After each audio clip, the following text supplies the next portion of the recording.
Hey everyone, welcome back to another episode of Mets Prospective on SNY. He's Joe DeMayo.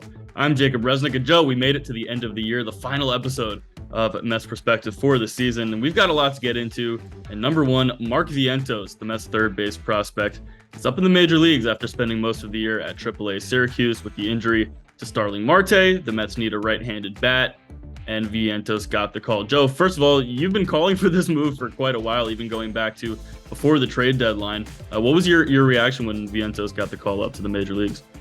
Finally, this has been well overdue. Like you said, when we go back to early mid-July, I was calling for Mark Vientos at that point to give him a look as the right-handed complement to then acquire Daniel Vogelbach as a DH option. Obviously, that didn't occur. The Mets went the route of Darren Ruff, who has certainly not had the best start to his Mets career. And Mark Vientos is a guy that I think should have been called up earlier than this. Before a deadline, after a deadline, should have already happened. But the reality of the situation is it didn't. And he has now made his major league debut. We'll see if he lasts here on the roster. But he has the opportunity, given his status on the 40-man roster, to maybe take that right-handed part of the DH platoon away from Darren Ruff. So it's going to be interesting to see how the rest of the season goes, but it's exciting that Mets fans have gotten to at least see a glimpse of both Brett Baty and Mark Vientos this year. Let's talk a little bit about how his skill set has unfolded as the season has gone along. Still big power, but talk a little bit about how his defense has progressed and kind of where he fits on a major league roster going forward. So last year, the Mets did give a shot in the outfield with Mark Vientos, and as we know, that did not particularly go well, so that idea was scrapped this year. He didn't really play at all out there. Third base defense is lacking. Certainly has enough arm for the position, but the lateral quickness is a problem. So I don't know if third base is kind of his long-term home defensively. To me, he's a first base DH kind of guy, and I think he has enough thump to do it. So from a defensive perspective, I'm not too worried because of where I think he translates most. Whereas you look at a guy like Brett Baty, we're projecting what his defense is at third base because we believe he's a long-term third baseman. Meanwhile, I think Vientos is more of that first base DH masher kind of guy. Plenty of home runs with AAA Syracuse, a lot to the opposite field. You have heard coming up through the minor league system that his exit velocities rival that of Pete Alonso when he was coming up through the system. And certainly if given the opportunity now to showcase his ability at the major league level, Vientos certainly has the opportunity to show off that power. Recently, we got a chance to sit down with Kevin Howard, the Mets director of player development, to talk about Vientos, some of the other top prospects in the Mets system, as well as what Howard saw overall this year. There was a lot of talk during the season about a potential call-up of Mark Vientos, and he finally got that call just a few days ago. What did you make of his season as a whole this year? Oh, it's unbelievable. For a guy his age to do what he did in AAA. We said it at the beginning of the season when I talked to you guys, and it just proved to be true. As bad as a weapon, I don't know if there was another hitter that I would rather have in the AAA minor leagues other than him. I think it's been, talked about with his defense, but it's getting better, and his defense is probably where it should be for a guy his age. His bat is just so electric that obviously people want that offensive help. When he can contribute offensively, you just need to make sure he's prepared, for the kid's benefit.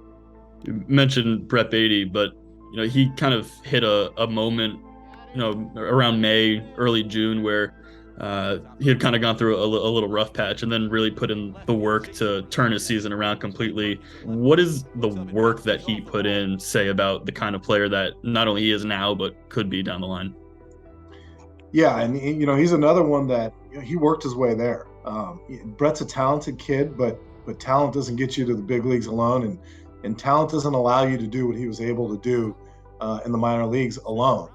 Before he got even into full season ball, he came in, had some things to work on physically. He had to lose some weight, he had to get stronger, and he went home after an instructs one year, and this was before I got there, but I was told, he completely changed his body.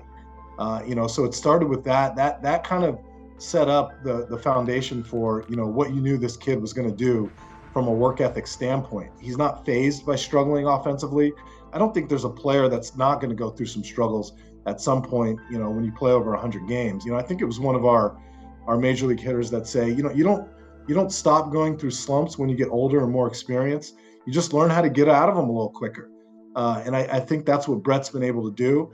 And he was able to do that this year and get on track real quick. Let's talk about the guy who the lights shine brightest on in the system, Francisco Alvarez. How would you assess how his year has unfolded, and what would you like to see him work on even going into next year in the offseason? I'm impressed most by he's able to do whatever you ask him to do. He's able to be whatever hitter you want him to be. We asked him to walk more. We asked him to control the strike zone. We asked him to be very disciplined, and he was able to do that at an incredible, improved level, and still maintain the person that he is, and hit for power and do a lot of the things that he does well. So that's what impresses me. You ask him to be a tougher out and extend at bats and make the pitcher work. He's able to do it. He's able to do about anything he wants to do. So it's extremely impressive, not only the talent, but also the ability to comprehend complicated things that we want him to do and apply those things. Obviously, the end goal for the player development system is to be able to develop guys who can eventually make the big leagues, whether that's with the Mets or to use them in trades. How do you kind of view the state of the soon-to-be major league ready depth in the organization?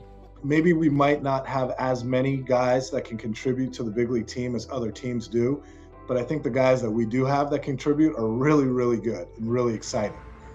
So I think that's a good thing, and I think it's a fit with the roster that we have. We don't have a lot of room for players to go up there and contribute. So to have, 15 players that should be called up next year, I don't know if that fits with our roster. I think, our minor leagues being top heavy fits with the roster that we have. We have some really, really good players that are going to be exciting. They're young. They need more experience. They absolutely have to get better at some things. But when they do gain those things, when they do gain that experience in the minor leagues, they're going to go up and fit right in and be able to contribute immediately to a team that's World Series ready. And thanks so much to Kevin Howard for joining us, a two-time guest on the show this year. And now, Joe, being that this is the final episode of the season, I thought it would be cool if we did some year-end awards. And let's get that started with our MVP. Who was your MVP in the Mets minor league system this year? My MVP award is going to go to third baseman Brett Baty, who I think has emerged as probably a top 15 or so prospect in all of baseball. He obviously destroyed the AA Eastern League after kind of a tough start. They basically couldn't get him out for the last 2.5 months that he was there. He got the quick call to AAA where he got a few-day cameo in Syracuse, and then got the call to the big leagues, hit a home run in his first at-bat. But he was a guy that at the beginning of the season, I was like, if he could somehow earn a September call-up, that would mean he had a fantastic year.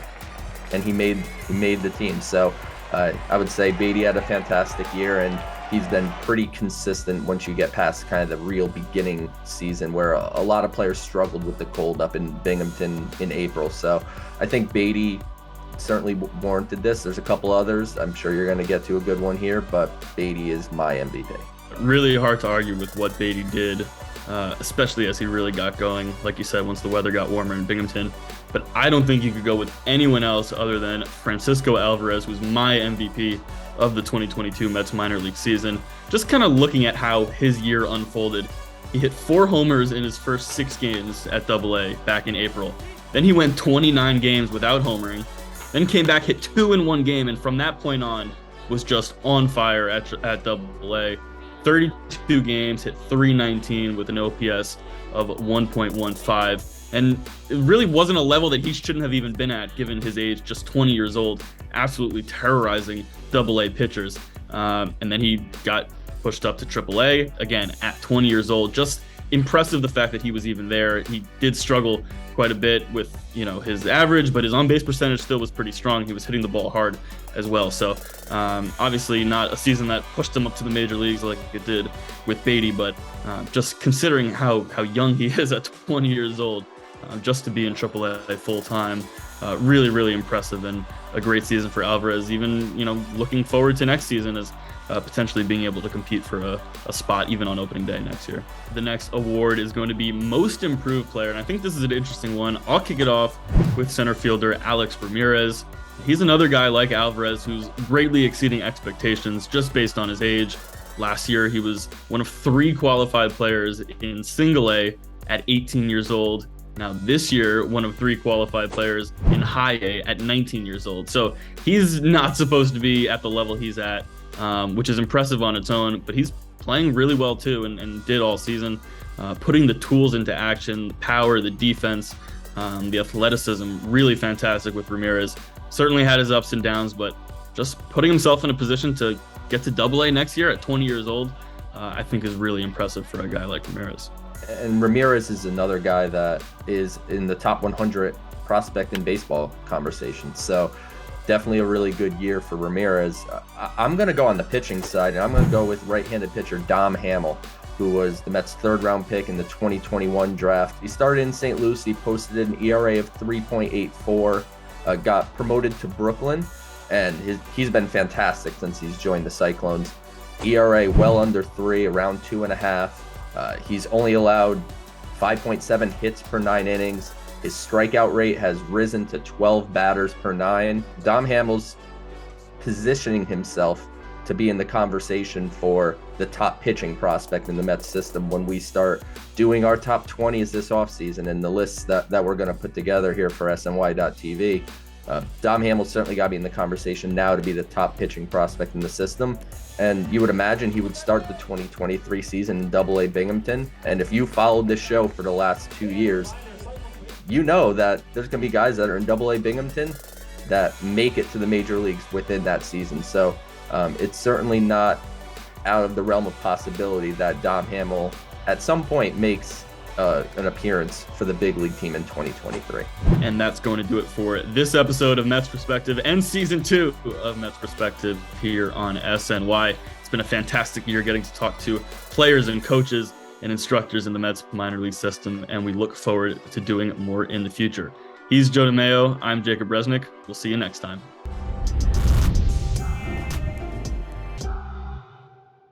See the Mets of tomorrow play today. The Brooklyn Cyclones play baseball on the beach all summer long. Visit brooklyncyclones.com/tickets.